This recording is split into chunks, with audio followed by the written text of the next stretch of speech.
Hi, welcome back to the Chamber of Spoilers. So today we're going to talk about that thing that happened this week.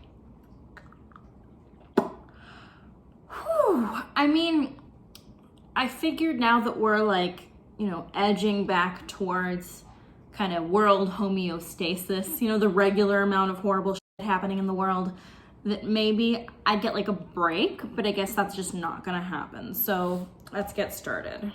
So everybody knows what happened this week. Slate published what you and I would call a bad take. I don't know why.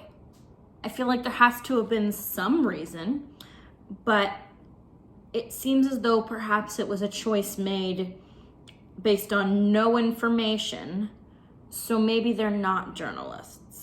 So the article is called "Two Romance Novel Newbies Lose Their Virginity to Bridgerton. A pair of skeptics dip their toes into the genre by reading Julia Quinn's The Duke and I." I just had an interesting thought. Yeah, actually, fuck this. There's so many things wrong with this, and I'm just gonna try and go through it, and I'll pop in some Twitter takes from people who actually know what they're talking about. Romance novelists. So the first guy's name is Seth, and the second girl's name is Madeline. And I believe Madeline is queer, and Seth is just a guy, which is fair. I mean, it's not illegal yet to be a white man. So Seth says, "What was your previous romance novel exposure going into The Duke and I?" And Madeline replies, "I've always hated those cheesy covers of thick, cheap paperback romance novels." Great, so already we have some characterization. Cheesy, thick, cheap paperback. I got bad news for you. Your information is several decades out of date. Maybe it was my latent queerness, but something about the bulging muscles and sighing women in that corny art style just immediately turned me off. I'm a little bit older than you, and also a straight man, and these sorts of covers did always make me laugh more than anything. I think a youth spent with Fabio as a ubiquitous romance novel cover model and cultural joke as a dumb hunk who women nonetheless fantasized about forged my general impression of romance novels as fundamentally silly, if hot to some. I guess one of the biggest issues of this is that they are supposed to be journalists, and yet they fail so hard at having any information. There's also something kind of insulting about this, where they talked about, I was surprised that they were about the family as well. I liked that. As though they assume romance is all about sex and love. There's other stuff in there, just as there's other stuff in life. There's also a quote toward the end where Madeline says, "I imagine we'll have some romance fans walking away from this article thinking we've been real jerks about their genre, considering they know zero about the genre they're talking about and treat it with the care and love that you'd treat some kind of vermin instead of, for example, a tiny black kitten who really wants attention."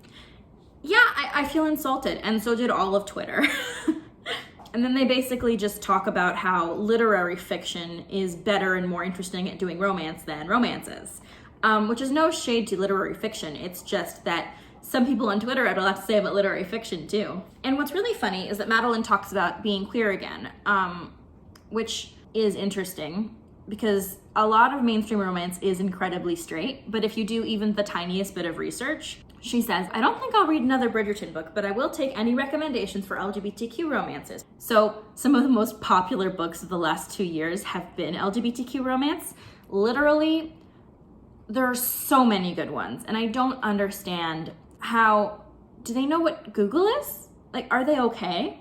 I guess what's really frustrating about this is that these people got paid to write an article about how crappy romance is and how dumb it is when they know nothing about it. And there are people they could have paid. So romance Twitter had a lot to say. "I find it hilarious that some people who like to decry romance as formulaic and overly tropey have yet to write an article about the genre that is at 95% copy and paste from the thousands of other shit takes previously in existence." Funny they should say that, because there are several other articles that have come out this year, and even in the last couple years, talking about how romance as a genre is dumb. Please assume romance writers are experts on their profession and romance readers are passionate, informed, nuanced consumers.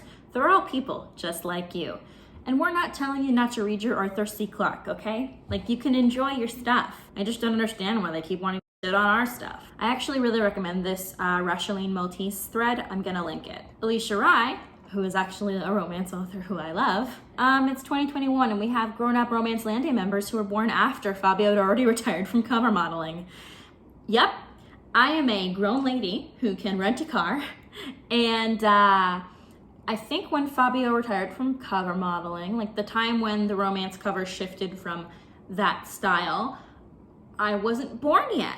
So that's interesting. What if someone wrote a nuanced, in-depth analysis of the romance genre for once, instead of just going, ew, haha, you like naughty, sexy content?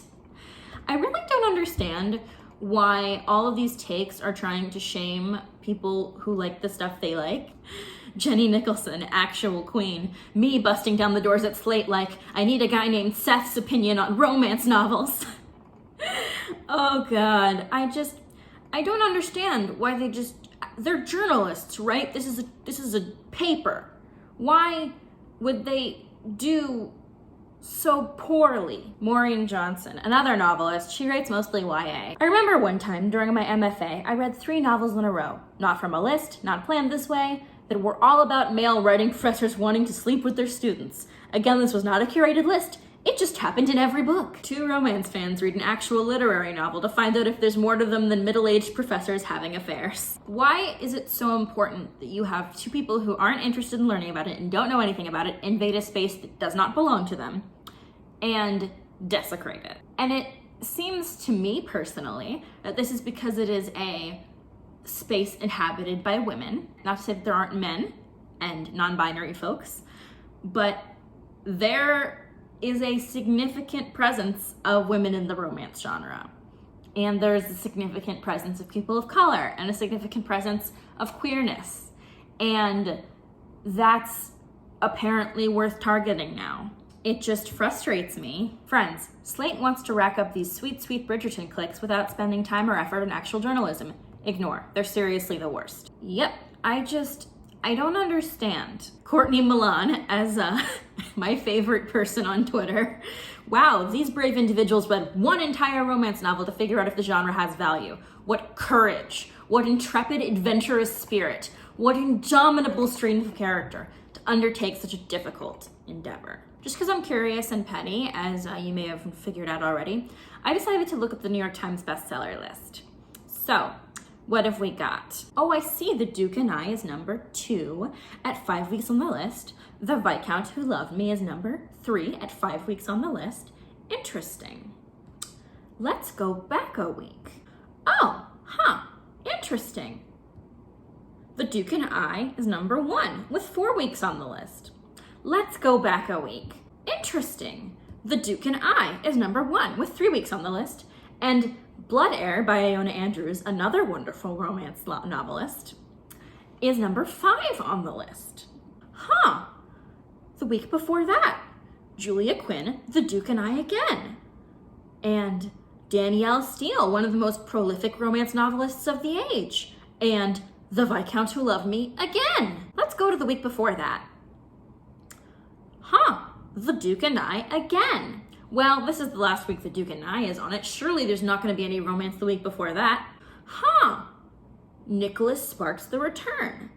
13 weeks on the list. Interesting. So I guess what I'm saying is, romance is one of the most profitable and interesting genres out there. Romance has its flaws, like every genre, but it is one of the most interesting, evolved genres today. And basing your impressions of it on one book that was published when I was learning to read is not a great take, I would say.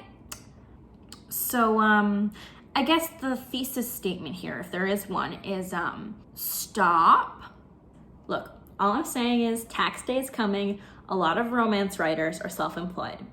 If you want to hire some who actually know what they're talking about, you should do that instead of getting your staff writers who have any idea what the they're doing and becoming the laughingstock of Twitter for 2 days. This video was brought to you today by the letter F for you, Slate. Thank you for joining me. If you enjoyed this video, you can like and subscribe or whatever. I need a nap. I'm just so angry. Why?